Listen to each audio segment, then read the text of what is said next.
Assalamualaikum warahmatullahi wabarakatuh. Nah, kali ini kita akan coba diskusikan tentang metode seleksi model regresi terbaik. Ini ada di chapter 12 bukunya John Netter dan dibahas di buku-buku lain juga tentang building regression model.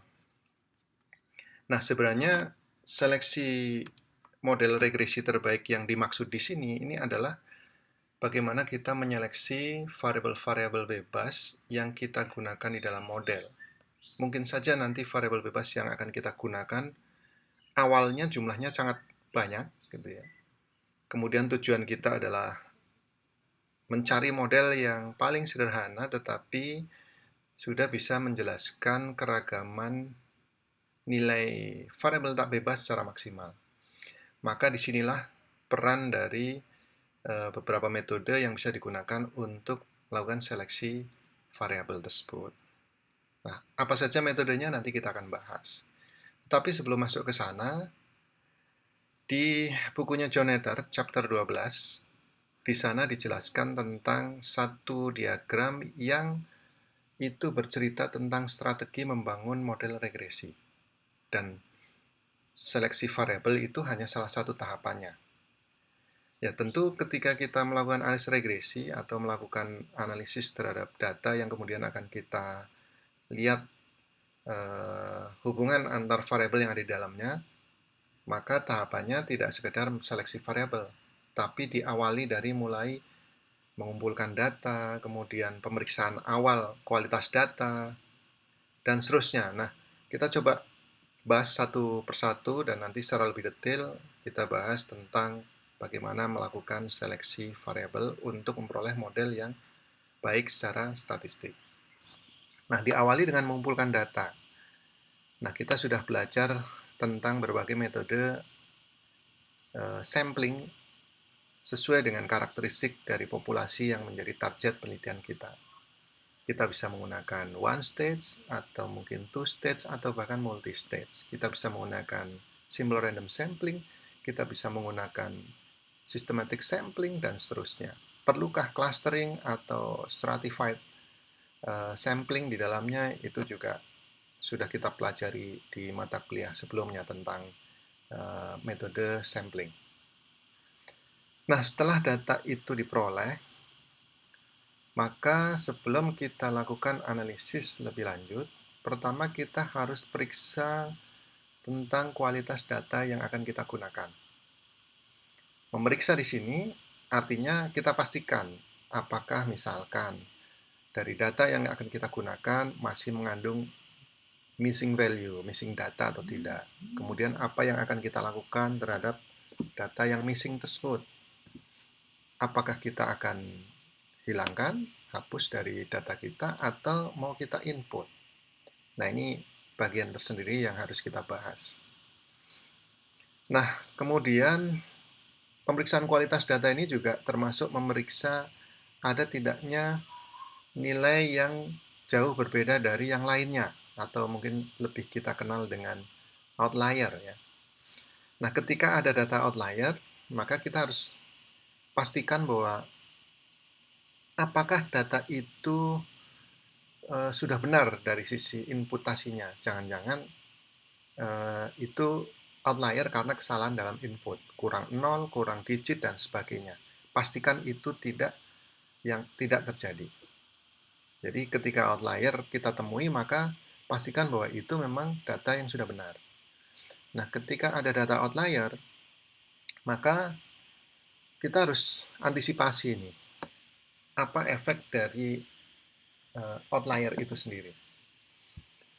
Nah, umumnya kalau kita bicara tentang inferensi terhadap suatu model, maka outlier ini efeknya adalah ke standar error dari estimasi koefisien regresinya nantinya. Jadi kita harus antisipasi itu. Nah, outlier ini sebenarnya nanti di dalam regresi ini tidak selalu harus kita khawatirkan. Yang harus kita khawatirkan ini nanti adalah outlier yang dia merupakan amatan berpengaruh atau influential case. Kita bisa identifikasi nanti. Nah, setelah kita pastikan bahwa kualitas datanya sudah baik, maka baru kemudian kita identifikasi, kita diagnosa tentang hubungan antar variabel, apakah hubungannya linier, apakah hubungannya mungkin membentuk kurva tertentu, apakah kemudian di situ membutuhkan suku interaksi dan sebagainya. Nah, kemudian kita lanjutkan ke ketika di dalam identifikasi pola hubungan tersebut, misalkan nih membentuk pola-pola tertentu atau kemudian bahkan polanya kadang-kadang tidak bisa kita identifikasi secara jelas karena mungkin ada beberapa outlier, maka kita harus pastikan apakah nanti kita butuh tindakan perbaikan atau tidak. Artinya misalkan perlukah data itu harus ditransformasi terlebih dahulu dan seterusnya. Kalau ada tindakan yang perlu kita lakukan, maka kita lakukan itu dulu tindakan perbaikan, baru kemudian kita diagnosa lagi hubungan antar variabel tersebut. Tapi kalau tidak ada tindakan yang perlu dilakukan, artinya berdasarkan identifikasi atau diagnosa tentang pola hubungan yang terjadi, kita bisa lanjutkan ke mencari kombinasi variabel yang potensial, termasuk variabel inti di dalam penelitian. Nah, biasanya variabel inti ini akan kita pertahankan di dalam penelitian. Sebisa mungkin dia ada di sana. Nah, variabel lain sebagai kontrol atau pelengkap atau mungkin untuk memperbaiki interpretasi itu kita harus identifikasi. Nah, disinilah peran metode seleksi variabel yang nanti akan kita bahas di materi kali ini. Di sini masuk di dalam kelompok, kalau kita lihat di sini adalah mereduksi sejumlah besar variabel bebas jika diperlukan tentunya ya. Nah, karena gini, karena tidak semua penelitian itu memiliki tujuan untuk melakukan seleksi variabel. Ada penelitian yang sifatnya semacam pembuktian teori atau mengontrol penelitian gitu, sehingga beberapa variabel harus kita libatkan di sana.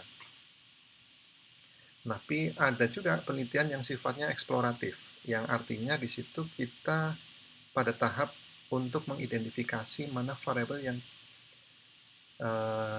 bisa kita masukkan ke dalam model sesuai dengan tentu masalah yang sedang kita teliti.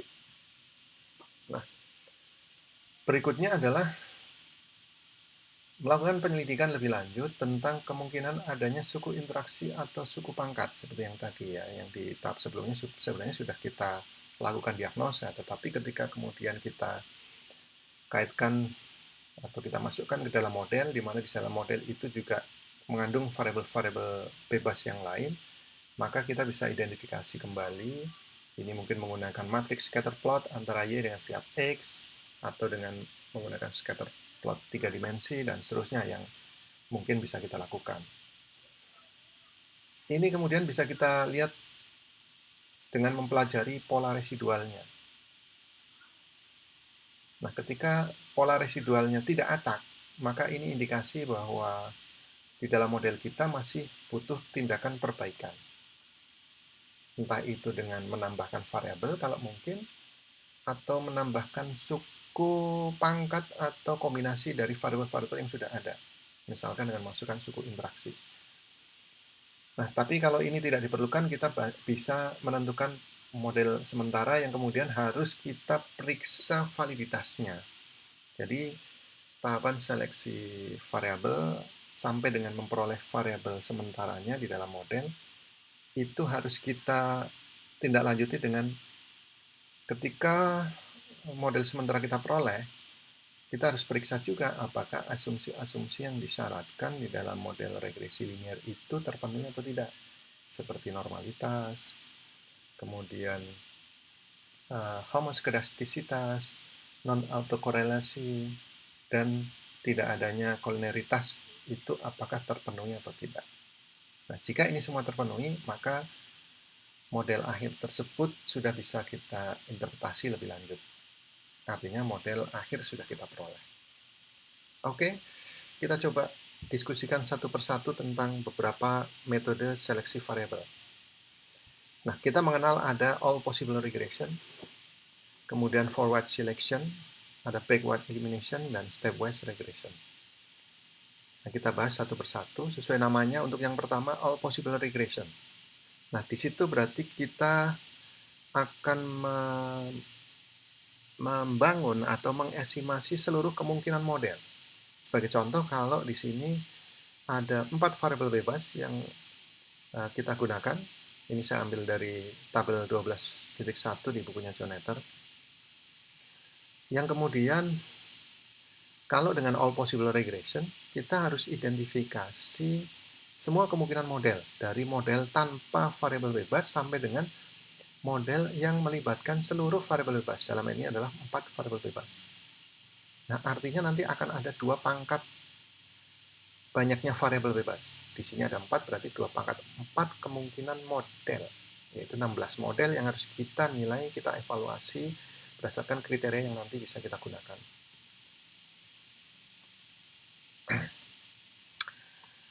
Nah, jadi dalam all possible regression, di sini mengharuskan untuk memeriksa kombinasi peubah yang dapat dibuat dari K peubah bebas. Peubah ini variabel.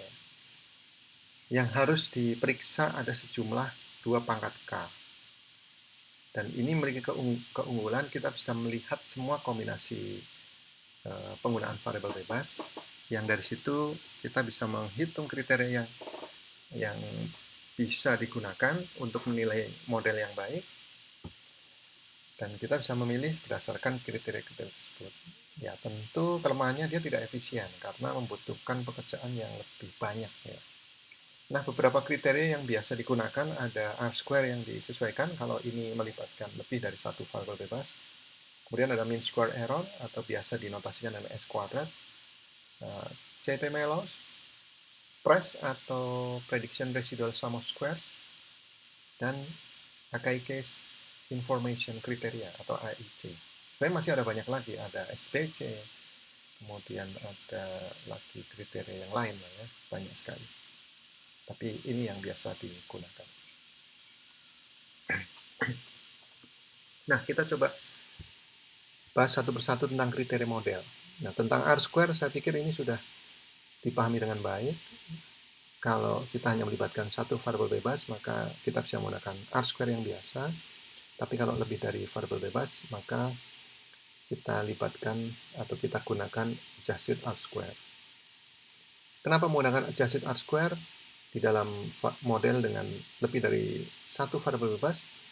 Karena sebenarnya begini, kalau kita menggunakan R-square yang biasa, itu nilainya akan selalu meningkat ketika variabel bebas kita tambahkan ke dalam model. Dan tentu kalau kriterianya nilai R-square yang semakin tinggi semakin baik modelnya, maka kita tidak punya kepastian sampai seberapa banyak model, sampai seberapa banyak variabel bebas yang harus kita tambahkan untuk memperoleh model regresi terbaik. Untuk itu digunakan adjusted R-square yang ini tidak selalu meningkat ketika kita tambahkan variabel bebas ke dalam model. Karena ketika kontribusi variabel bebas tersebut kecil, kemudian kita tambahkan ke dalam model, maka ini bisa saja menurunkan nilai R-square yang adjusted. Nah, kemudian kriteria yang kedua, mean square error. Ini sudah dipahami dengan baik menurut saya.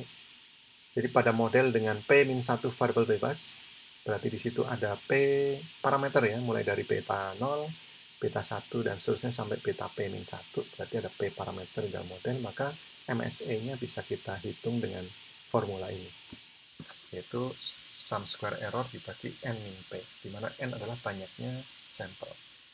Kemudian ada lagi statistik CP-Melo.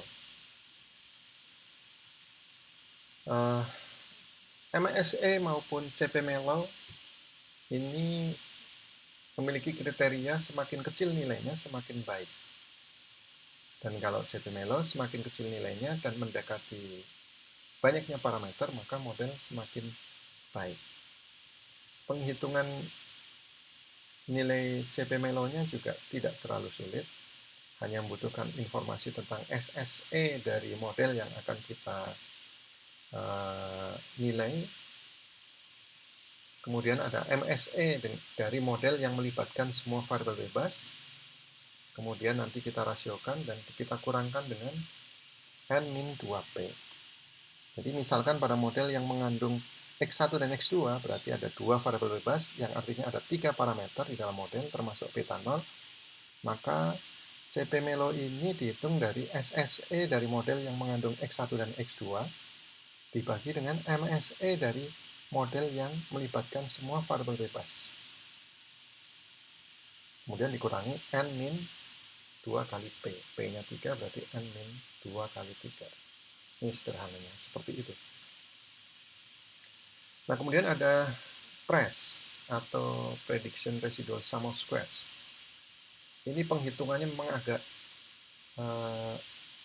rumit sih tidak, tetapi butuh langkah yang cukup banyak karena ini merupakan atau dihitung dari jumlah kuadrat residual yang diperoleh dengan menghilangkan observasi ke I. Jadi untuk menghitung PRESS-P, ini langkah-langkahnya ada seperti ini, kita perlu membuat N kali persamaan untuk kita peroleh residualnya, tapi persamaan yang kita bangun di dalam penghitungan ini adalah yang sudah menghilangkan observasi ke I. Jadi misalkan kalau kita menghitung persamaan yang melibatkan katakanlah sebuah variabel bebas nih sebagai contoh, ya kan, sebagai contoh melibatkan satu variabel bebas saja, maka kita harus membuat model regresi linear sederhana sejumlah N untuk menghitung atau memperoleh nilai residualnya. Nah, residual yang pertama ini adalah model regresi tanpa melibatkan observasi yang pertama. Dan seterusnya sampai residual ke N dalam hal ini adalah residual yang diperoleh dari model tanpa observasi ke N. Jadi tahapannya seperti ini. Nah, tetapi untuk kesederhanaannya, Craven dan Wahba ini sudah mengajukan satu alternatif penghitungan dari PRESS yang kemudian dikenal dengan Generalized Cross Validation atau GCV, ya. Yang rumusnya jauh lebih simpel, yaitu N per N min P kalikan MSE-nya. P ini sekali lagi banyaknya parameter. Oke, jadi nanti kita bisa gunakan ini sebagai pengganti PRESS. Nah, kemudian AIC. AIC ini ya seperti namanya ditemukan oleh Akaike, orang Jepang gitu ya, orang Jepang, makanya disebut dengan Akaike Information Criteria. Dan ini kriterianya semakin kecil nilainya, model semakin baik. Formulasinya juga cukup simpel. Nah, ini baik digunakan saat N-nya cukup besar atau kondisi normalitasnya terpenuhi. Ketika N-nya kecil, maka di sini ada perubahan atau faktor koreksi yang nanti tidak seperti ini. Bisa kita diskusikan berikutnya ya. Nah, ini contoh hasil penghitungan dengan menggunakan data tabel sebelumnya yang kita ambil dari bukunya John Etter.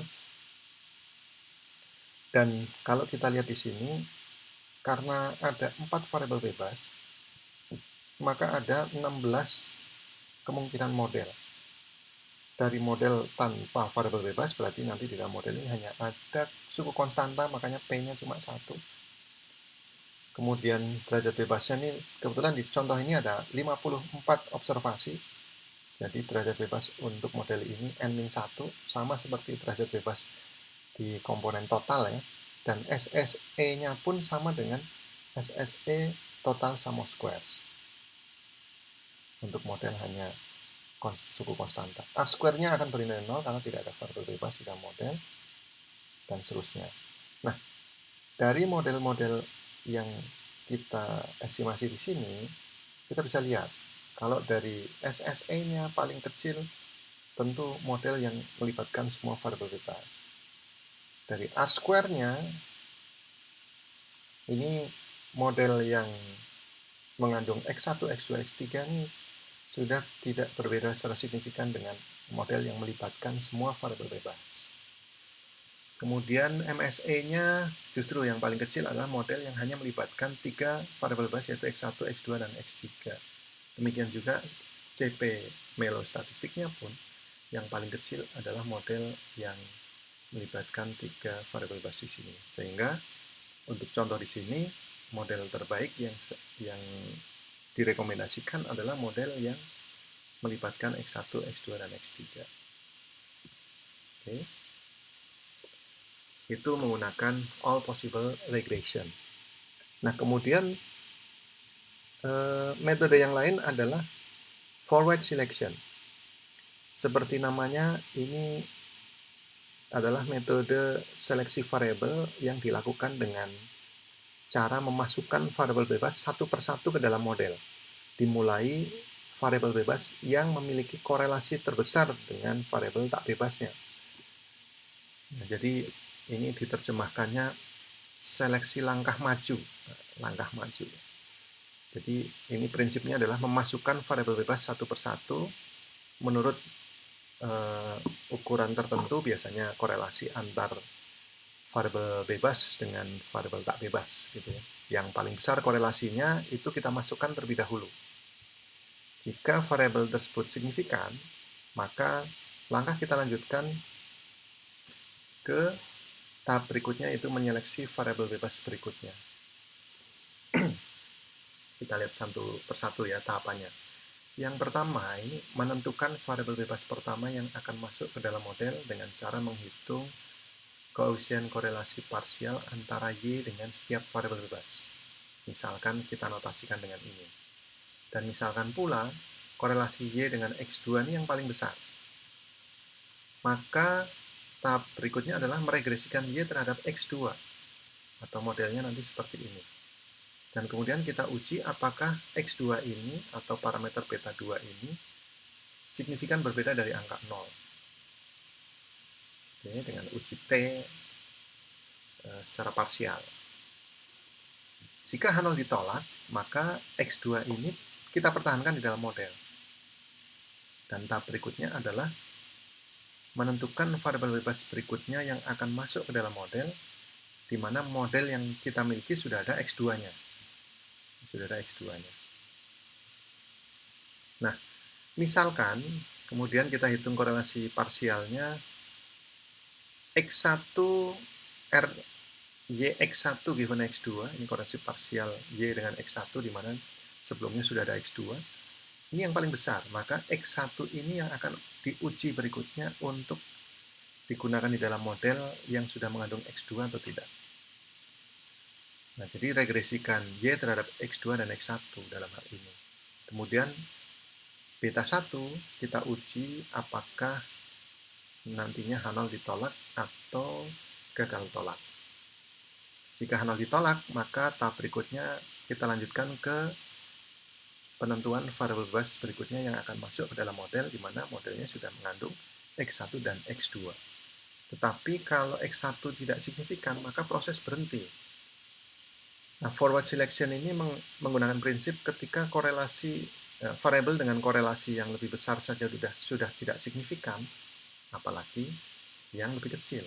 Makanya dia berhenti di situ di satu tahapan ketika suatu variabel bebas itu tidak signifikan. Jelas ya, nanti kita bisa lihat bagaimana proses pengolahannya menggunakan software.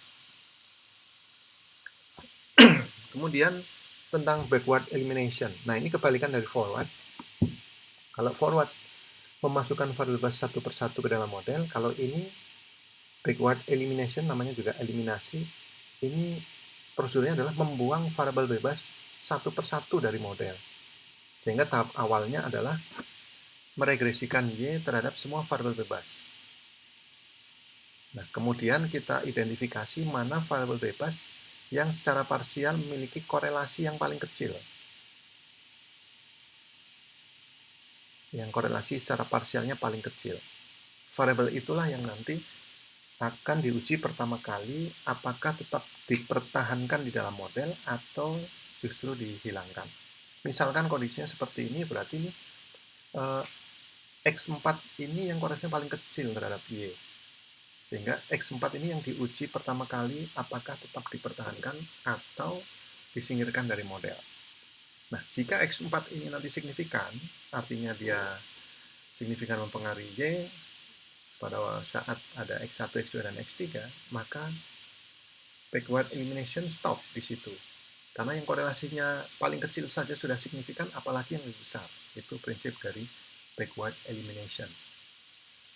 Nah, tetapi ketika ini H0 gagal tolak, baru kita identifikasi mana variabel berikutnya yang akan kita uji, apakah mau kita pertahankan atau kita singkirkan dari model.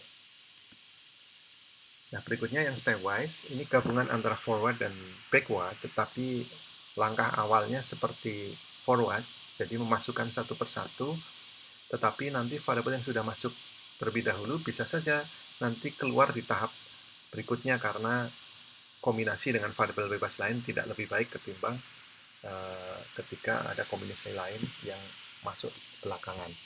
Jadi ini tahapannya, regresikan Y dengan setiap variabel bebas. Jadi ini nanti mana yang paling signifikan itu yang kita pertahankan di dalam model, kemudian ketika misalkan X1 yang paling signifikan berarti X1 yang kita uji dan katakanlah dia bisa kita pertahankan dalam model, maka kemudian kita buat model regresi antara Y dengan X2, Y dengan X3, dan seterusnya, Y dengan X1 dan X sisanya maksudnya. Nah, variabel bebas kedua ini nanti kemudian juga kita harus uji apakah signifikan atau enggak kontribusinya, ya kan? Nah, kalau variabel berikutnya tidak signifikan, maka proses berhenti. Tapi kalau signifikan, proses lanjut. Dan nanti misalkan sudah masuk variabel katakanlah X2 masuk, maka kemudian kita buat model regresi Y, X1, X2, dan X3. Y, X1, X2, dan X4, dan seterusnya. Nanti akan ada banyak kombinasi model. Nah, model terbaik adalah model yang kemudian semua variabel bebasnya signifikan ketika variabel-variabel bebas lain sudah kita masukkan ke dalam model. Untuk lebih jelasnya, kita coba praktekkan saja ya. Step-step berikutnya nanti bisa dibaca di sini. Kita lanjutkan. Kita ambil contoh di sini. Nah, ini data tentang Y-nya adalah gaji matematikawan dalam ribuan dolar. Ada 3 variabel bebas sehingga di sini butuh berapa? 2 pangkat 3. 8 model yang bisa kita hasilkan dan harus kita nilai mana yang paling baik. Dan misalkan di sini N-nya adalah 24. Silakan nanti ini dicoba. Dan berdasarkan data yang kita miliki tadi, untuk kasus kita di sini, dari 8 model yang ada, model yang melibatkan seluruh variabel bebas inilah yang secara kriteria tadi memiliki kondisi yang baik. Dari SSE-nya paling kecil, R-square-nya paling besar, MSE-nya juga paling kecil, CP-nya juga paling kecil, dan ini kalau model yang melibatkan semua variabel bebas ini, CP akan sama dengan sejumlah parameternya, kemudian GCV-nya juga paling kecil dibanding yang lain, dan AIC-nya juga paling kecil. Sehingga model regresi yang akhirnya kita gunakan atau untuk kita interpretasikan lebih lanjut adalah model dengan X1, X2, dan X3. Dan berdasarkan metode